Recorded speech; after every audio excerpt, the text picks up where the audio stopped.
एक बार की बात है, एक शेरनी ने जंगल में एक बच्चे को जन्म दिया और जन्म देते ही वो उसी जगह पर मर गई। उतने में उधर से कई सारी भेड़ गुजर रही थी। वो शेर का बच्चा जिसने अभी अभी दुनिया में कदम रखा था, वो उन भेड़ों के साथ मिलकर चला गया। अब वो शेर का बच्चा एक भेड़ की तरह पलने लगा और उन भेड़ों के साथ रहकर वो खुद को भी एक भेड़ ही समझने लगा था। उसने कभी मांस नहीं खाया और वो भेड़ों के साथ मिलकर घास खाने लगा था।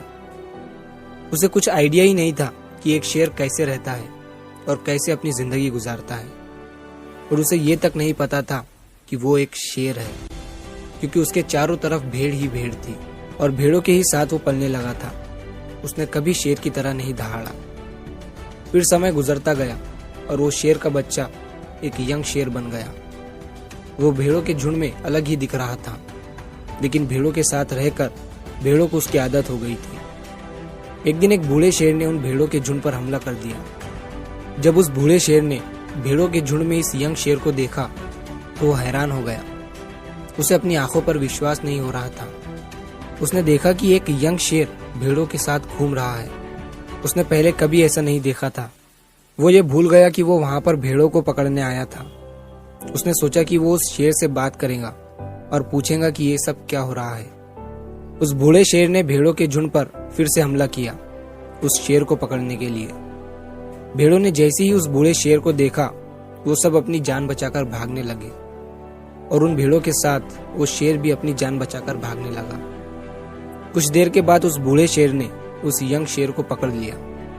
बूढ़े शेर ने उस यंग शेर से कहा, अरे बेवकूफ, तू मुझे देखकर भाग क्यों रहा है? यंग शेर ने रोते हुए कहा, प्लीज मुझे छोड़ दो, मैं एक साधारण सा भेड़ हूँ, मुझे जाने दो। वो उस बूढ़े शेर को देखकर एक भेड़ की तरह कांप रहा था। बूढ़ा शेर ये सुनकर हैरान हो गया और वो समझ गया कि यहाँ पर क्या हो रहा था। वो बूढ़ा शेर उस यंग शेर को एक नदी के पास लेकर गया। यंग शेर वहां से भागने की कोशिश कर रहा था, लेकिन बूढ़े शेर ने उसे नदी की तरफ धकेलते हुए कहा कि अपने आप को इस पानी में देखो। नदी का पानी पूरी तरह से शांत था।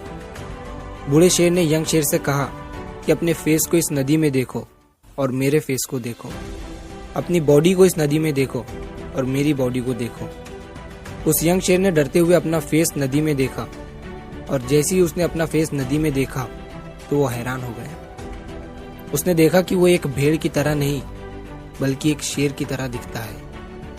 वो रियलिटी को समझ गया कि वो एक भेड़ नहीं बल्कि एक शेर है, और एक सेकंड के अंदर ही उसने एक शेर की तरह दहाड़ा। उसकी दहाड़ सुनकर पूरा जंगल कांप गया। उसने अपने आप को पहचान लिया, अपनी पावर्स को पहचान लिया, और तभी उसने अपने आप में एक ऐसी एनर्जी महसूस की जो उसने आज से पहले कभी नहीं की थी। फिर उसने सोचा कि एक भेड़ की तरह जीना रियलिटी नहीं थी, वो सिर्फ एक मेंटली कंसेप्ट था, और अब वो रियलिटी को जान चुका था। इस कहानी से बहुत ही डीप मैसेज निकलकर सामने आता है। अपने अंदर से उस वीकनेस को निकालो जो आपके अंदर झूठ बोल बोल कर बैठा दी गई है। आप भी एक शेर की तरह हो जो भेड़ों के बीच फंस चुके हो। आपके आसपास जितने भी लोग हैं वो आपको ये फील कराते हैं कि आप अपनी लाइफ में कुछ नहीं कर सकते हो, क्योंकि कहीं ना कहीं आप भी उनके साथ रह रहकर उनकी ही तरह बनने की कोशिश करते हैं। आपको इस भीड़ से अलग खड़े रहना है और अपनी पोटेंशियल, अपनी पावर्स, अपनी एबिलिटी को पहचानना है। और जिस दिन आप अपनी पावर्स, अपनी एबिलिटी को पहचान लोगे उस शेर की तरह, तब आपको दहाड़ने से कोई भी नहीं रोक पाएगा। कोई भी आपको आपकी सक्सेस के राह से भटका नहीं पाएगा।